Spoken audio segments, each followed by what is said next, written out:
जय हिंद दोस्तों। आइए स्टार्ट करते हैं हम लोग ट्रायंगल। आगे बढ़ने से पहले मैं आपको बताना चाहूँगा, अगर आपको मेरी वीडियोस हेल्पफुल लग रही हों तो ये वीडियो सब्सक्राइब और शेयर ज़रूर कीजिए। चलिए क्वेश्चन देखते हैं। क्वेश्चन नंबर 1 कह रहा है, the area of a triangle A B C is 10.8 centimetre square if C P equals to C B and 2AQ equals to Q B, then area of triangle A P Q is. त्रिभुज ए B सी का क्षेत्रफल 10.8 centimetre square है यदि C P equals to P B तथा 2AQ equals to Q B, तब त्रिभुज ए P Q का क्षेत्रफल ज्ञात कीजिए। आप लोग एक बार वीडियो पॉज करके खुद से ट्राई कीजिए। चलिए, उम्मीद करता हूँ कि आपने किया होगा। आइए मैं सिखाता हूँ आपको। एक ट्रायंगल अपने पास ए बी सी बना लीजिए। एक ट्रायंगल अपने पास है ए बी सी। इस ट्रायंगल ए बी सी का क्षेत्रफल आपसे कह रहा है 10.8 सेंटीमीटर, ठीक है। C P equals to C B, C P equals to P B, तो सी से पी जितना दूर है बी से पी भी उतना ही दूर है। मतलब मैं कह सकता हूँ जो पी है वह बी सी का मध्य बिंदु है। ओके, फिर कह रहा है 2AQ equals to Q B. देख लीजिए क्वेश्चन में कह रहा है 2AQ equals to Q B, तो यहाँ से आप AQ अपॉन क्यू बी पता कर सकते हो। AP अपॉन क्यू बी, 2 को उधर कर दो तो AQ अपॉन क्यू बी कितना आ जाएगा, 1/2। AQ अपॉन क्यू बी कितना आ जाएगा, 1/2। मतलब अगर AQ 1 है तो क्यू बी 2 है, ठीक है ना। मतलब जो Q है वह B के ज़्यादा नज़दीक है या A के, तो बोलेंगे सर A के नज़दीक है क्योंकि AQ 1 है। क्लियर। अब मैं मिला देता हूँ, A से P को मिला देता हूँ। आपसे पूछा है APQ का क्षेत्रफल, P से Q को भी मिला दीजिए। तो ये जो ट्रायंगल बन रहा है जिसको मैं डार्क कर रहा हूँ, ये वाला, इस ट्रायंगल का एरिया आपको पता करना। ओके, तो कैसे पता करेंगे, देखिए आप मुझे बताइए। अगर P मिड पॉइंट है, P मिड पॉइंट है तो बोलेंगे कि ट्रायंगल ABC के एरिया को 2 इक्वल पार्ट में बांट देगी AP लाइन। टोटल एरिया कितना है, आप बोलेंगे टोटल एरिया 10.8 है। तो त्रिभुज APB का एरिया 10.8 का आधा होगा और त्रिभुज APC का एरिया भी 10.8 का आधा होगा। तो 10.8 का आधा का मतलब आप कह सकते हैं ट्रायंगल ABP का एरिया, मुझे APC से मतलब नहीं है, ट्रायंगल ABP का एरिया हम लिख सकते हैं कितना हो जाएगा, 10.8/2। 10.8/2 मतलब कितना हो जाएगा, 5.4। त्रिभुज ABP का एरिया आपको मिल गया 5.4। क्लियर है। लेकिन आपको APQ का एरिया चाहिए। आप कह रहे हो AQ 1 है और BQ 2 है। AQ 1 है और BQ कितना है, 2 है। देखिए AQ 1 और BQ 2 है। आप इस ट्रायंगल को देखो, ट्रायंगल ABP में आप पाओगे कि बेस का, अगर मैं AB को बेस मान लो तो बेस का रेशियो आपको दिख रहा है कितना है, 1 और 2। अगर बेस का रेशियो 1 और 2 है तो एरिया का रेशियो भी कितना होगा, 1 और 2, इन दोनों ट्रायंगल का, ट्रायंगल APQ और ट्रायंगल QPB। ट्रायंगल APQ और BPQ के एरिया का रेशियो कितना होगा, 1:2, क्योंकि बेस का रेशियो 1:2 है। मैंने आपको ऑलरेडी पिछले वीडियोज में बता दिया है कि अगर हाइट सेम है भाई, अगर AB बेस पर मैं कहूँ तो जितना हाइट होगा ट्रायंगल APQ का उतना ही हाइट होगा ट्रायंगल QPB का। तो अगर मैं समझ रहा हूँ कि हाइट सेम है तो मैं कहूँगा कि अगर बेस का रेशियो 1:2 है तो एरिया का रेशियो भी कितना हो जाएगा, 1:2। मतलब आप ये कह सकते हैं कि ट्रायंगल ABP का रेशियो, एरिया टोटल जो होगा रेशियो के अकॉर्डिंग 1 और 2 मिला के कितना होगा, 3 होगा। और अभी हमने देखा कि ये आधा हो गया था, 10 पॉइंट का आधा 5.4 हो जाएगा। 3 की वैल्यू 5.4, तो बताइए 1 की वैल्यू कितनी हो जाएगी। आप बोलोगे 5.4 को 3 से डिवाइड करिए तो कितना हो जाएगा, 1.8। आपसे APQ का एरिया पूछ भी रहा है और ये 1 था और 1 की वैल्यू कितनी आ गई है, 1.8। क्लियर है। तो ऑप्शन हमारा कौन सा करेक्ट होगा, हम बोलेंगे ऑप्शन डी करेक्ट है। ओके, चलिए नेक्स्ट क्वेश्चन देखें। Question number 2, one of the angles of a right angle to triangle is 15 degree and the hypotenuse is 1 meter. The area of the triangle is, एक समकोण त्रिभुज का एक कोण 15 degree तथा कर्ण 1 मीटर है, तब उसका क्षेत्रफल ज्ञात कीजिए। समकोण त्रिभुज है, इसका एक कोण 15 डिग्री और कर्ण कितना है 1 मीटर है, तो इसका क्षेत्रफल क्या होगा। आइए देखते हैं। ये देखिए मैंने डायग्राम बना लिया। ये हमारा ट्रायंगल है ए बी सी, मैं मान लेता हूँ ये ट्रायंगल हमारा क्या है A B C, right angle triangle. इसका एक कोण 15 डिग्री हमने ले लिया 15 डिग्री, और इसका कर्ण 1 मीटर है, तो 1 मीटर में कितना सेंटीमीटर होगा, आप बोलेंगे 100 सेंटीमीटर होगा। बोला इसका एरिया पता करिए। एरिया तो हम पता कर सकते हैं 15 डिग्री से ही, मतलब अगर ये वाला साइड ना भी लें तो भी हम पता कर सकते हैं, लेकिन तब हमें साइन 15 डिग्री कास 15 डिग्री की वैल्यू पता करनी पड़ेगी। इसलिए हम क्या करेंगे, सबसे पहले इस ट्रायंगल को हमने बना लिया A B C right angle triangle, और इसी के सिमिलर बगल में एक ट्रायंगल बना लिया, सिमेट्री बना लिया। ट्रायंगल ए बी सी के सिमिलर एक ट्रायंगल हमने इसको उलट दिया, फोल्ड कर दिया सीधे, और ट्रायंगल ए बी डी बना दिया। ठीक है, तो अब यहाँ देखेंगे हमें पूरा ट्रायंगल जो मिलेगा, इस ट्रायंगल को मैं कह सकता हूँ ट्रायंगल होगा ए डी सी।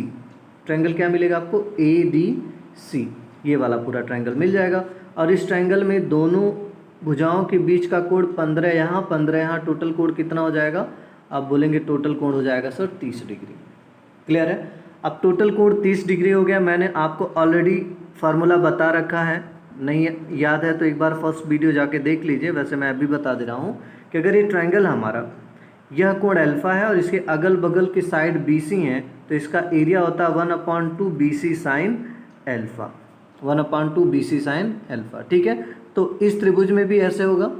आप देखिए इसमें 15-15 अगर है तो दोनों मिला के कोण हो गया 30, और इनके अगल बगल की साइड 100 हैं। ठीक है, अगर मुझे त्रिभुज ए बी सी का एरिया, लेकिन मुझे तो पूरे का चाहिए नहीं, मुझे तो ए बी सी का चाहिए, और अगर मुझे ए बी सी का एरिया पता करना है तो मैं क्या करूँगा, पूरे त्रिभुज के एरिया का आधा कर दूंगा। ये पूरा त्रिभुज हमने कहा था कि इसको फोल्ड करके उधर कर दिया था तो सेम बना था। पूरे त्रिभुज का अगर मैं आधा कर दूं तो मुझे ए बी सी का एरिया मिल जाएगा। So area of triangle A B C equals होगा 1/2 area of triangle A D सी।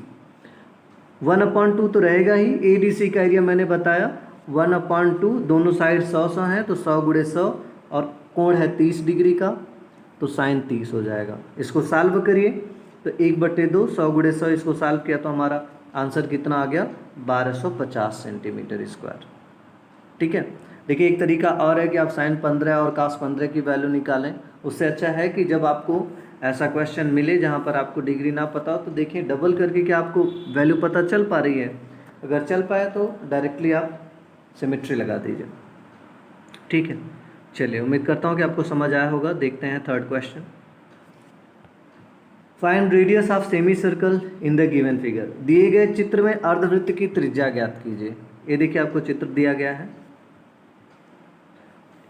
इसमें आपको ये जो अर्धवृत्त दिख रहा है, इस अर्धवृत्त की त्रिज्या ज्ञात करनी है। ठीक है, देखिए कैसे करेंगे हम लोग इसको। ये हमने एक ट्रायंगल लिया ए बी सी, वही जो हमको चित्र दिया था। इसमें एक सेमी सर्कल देखिए बना ही है, सेमी सर्कल ए वाला। ठीक है, अब अगर इसका रेडियस पता करना है तो आप जानते हैं रेडियस क्या होता है, केंद्र से परिधि तक की दूरी को हम लोग रेडियस कहते हैं। तो सबसे पहले तो हमें केंद्र कंसीडर करना होगा। हमने मान लिया ये केंद्र है, इस केंद्र से परिधि तक की दूरी हमने कह दिया रेडियस है। आप एक बात ध्यान रखिए कि अगर कोई वृत्त है और इस पर एक स्पर्श रेखा है, अगर आप केंद्र से इसको मिलाओगे तो यहाँ पे कोण कितने डिग्री का बनेगा, 90 डिग्री का।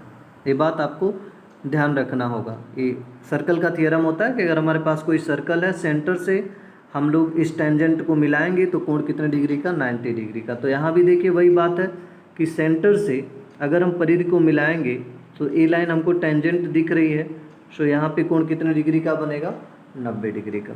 ठीक है, इसको आपने रेडियस माना है।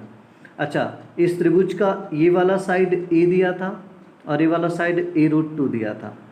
अगर यह समकोण त्रिभुज है तो आप बोलेंगे कि सर अगर ये वाला साइड a है और ये वाला साइड a√2 है तो ऑब्वियस से ये वाला साइड कितना होगा, a होगा। पाइथागोरस थ्योरम से पता कर सकते हैं। वैसे भी आपको पता है अगर हाइपोटेनस a√2 है और ये वाला a है तो अगला a ही आएगा। ठीक है, ये वाला टोटल साइड आपसे अगर कोई पूछे तो आप बोलेंगे a है। इस सेंटर से परिधि तक की दूरी को आपने रेडियस कह दिया। टोटल ए था, अगर यह आर है तो बचेगा कितना, आप बोलेंगे ए माइनस आर बचेगा। तो देखिए हमने लिखा है कि ये वाला आर है और ये वाला ए माइनस आर है। ठीक है, अब आप इस ट्रायंगल में साइन लगा दीजिए, 90 डिग्री का था। इस ट्रायंगल में अगर साइन लगाएंगे तो साइन अल्फा इक्वल्स टू क्या होगा, परपेंडिकुलर, परपेंडिकुलर कितना आर अपॉन हाइपोटेनस 90 डिग्री के सामने कितना ए माइनस आर। इस छोटे ट्रायंगल में साइन अल्फा की वैल्यू निकाल लिया। अब यहीं से आप बड़े ट्रायंगल में साइन अल्फा की वैल्यू पता करिए। जैसे ये कोण अल्फा है, ये 90 डिग्री था, तो आप बोलेंगे अगर इस बड़े ट्रायंगल में हम साइन अल्फा निकालें तो हम पाएंगे साइन अल्फा इक्वल्स टू होगा perpendicular A upon hypotenuse A upon root 2। तो साइन अल्फा की वैल्यू ये वाला भी है, ए वाला भी है, तो हमने दोनों को इक्वल कर दिया। R upon A minus R equals to A upon A root 2 हो गया। अब आप यहाँ से कह सकते हैं अगर हम क्रॉस मल्टीप्लाई करें तो r root 2 equals to a minus r. R को इधर कर लीजिए, आर कॉमन हो गया, root 2 plus 1 equals to a. So r equals to A upon root 2 plus 1। Rationalisation कर दीजिए तो आपको आर की वैल्यू मिल जाएगी a in bracket root 2 minus 1। Clear है? चलिए नेक्स्ट क्वेश्चन देखते हैं। Question number 4, find radius of semi circle in the given figure. दिए गए चित्र में अर्धवृत्त की त्रिज्या ज्ञात कीजिए। ये चित्र दिया हुआ आपको, ठीक है ना। तो देखिए कैसे करेंगे इसको। ये अपने पास एक डायग्राम है ए बी सी, ये साइड दिया ऑलरेडी क्वेश्चन में 13 13 13। अगर ये 13 13 है और ये टोटल कितना है, नीचे वाला 24 है, टोटल कितना है 24 है, बेस 24 दिया है। तो ध्यान रखिए अगर ये 13 है और ये भी 13 है तो ये समद्विबाहु त्रिभुज है। ये अगर सेंटर है, सेंटर को मैंने वर्टेक्स से मिलाया तो ये 90 डिग्री बनाएगा। आप याद रखिए समद्विबाहु त्रिभुज पर अगर आप परपेंडिकुलर ड्रॉ करते हो बेस पर तो वह सामने वाली भुजा को दो बराबर भागों में बांट देता। टोटल 24 था तो आधा आधा कितना हो जाएगा, आप बोलेंगे ये 12 हो जाएगा, ये भी 12 हो जाएगा। और केंद्र से परिधि तक की दूरी ये हो गई त्रिज्या, और यहाँ पे हमने कहा एंगल कितना है 90 डिग्री। तो आप इस छोटे वाले ट्रायंगल में अगर साइन अल्फा पता करिए तो बोलेंगे साइन अल्फा कितना हो जाएगा, परपेंडिकुलर, अल्फा के सामने आर है परपेंडिकुलर, और 90 के सामने हाइपोटेनस 12 है तो आर अपान 12 हो जाएगा। बड़े ट्रायंगल में साइन अल्फा पता करिए, बड़ा ट्रायंगल मतलब ये वाला। आप बोलेंगे कि सर अगर ये वाला साइड 12 है, ये वाला 13 है, और ये आपने परपेंडिकुलर ड्रॉ किया था तो 12 13 5 ट्रिपलेट होता है तो ये 5 हो जाएगा। ठीक है, तो 12 13 5, इसमें अगर आप साइन अल्फा पता करेंगे तो साइन अल्फा इक्वल्स टू क्या हो जाएगा 5/13। साइन अल्फा इक्वल्स टू कितना हो जाएगा 5/13। क्लियर है? तो साइन अल्फा छोटे वाले ट्रायंगल में r/12 आया, और बड़े वाले ट्रायंगल में, बड़ा वाला ट्रायंगल का कहने का मतलब मेरा ये वाला ट्रायंगल है, इस ट्रायंगल में साइन अल्फा का वैल्यू कितना आ गया, परपेंडिकुलर 5 है और हाइपोटेनस कितना है 13 है, 5/13। सो क्रॉस मल्टीप्लाई हो जाएगा 12 का 5 में, 12 5 60/13 आ जाएगा। क्लियर? चलिए लास्ट क्वेश्चन देखते हैं। कह रहा है in triangle A B C O is the centroid and ADBECF are 3 medians and the area of triangle AOE equals to 15 centimeter square, then area of quadrilateral BDOF is। Hindi में सुने, कह रहा है यदि O त्रिभुज ABC का केंद्रक है तथा ADBECF 3 मध्यिकाएं हैं और त्रिभुज AOE का क्षेत्रफल 15 सेंटीमीटर स्क्वायर है, तब चतुर्भुज BDOF का क्षेत्रफल ज्ञात कीजिए। हम बना लेते हैं एक त्रिभुज ABC, और इस त्रिभुज ABC की 3 मध्यिकाएं दे रखा है। एक मध्यिका है AD, अगली मध्यिका है BE और अगली मध्यिका है CF। ठीक है, अब आपसे कह रहा है और केंद्रक इसका वो है, मतलब ये वाला, इस वाले पॉइंट को हम कह दे रहे हैं, ये वाला पॉइंट जो मैंने ड्रा किया अभी, इसको हम कह दे रहे हैं, इस पॉइंट का नाम O है, दिया भी है, इसका केंद्रक O है। केंद्रक का मतलब मध्यिकाओं का मिलान बिंदु। अगर आपने फर्स्ट वीडियो नहीं देखा तो उसको जाके जरूर देखें, क्लियर हो जाएगा। मध्यिकाओं का मिलान बिंदु क्या कहलाता है, केंद्रक कहलाता है, तो इसको O मान लिया। अब आपको AOE का क्षेत्रफल दिया है, A से यहाँ पर आए O और O से E।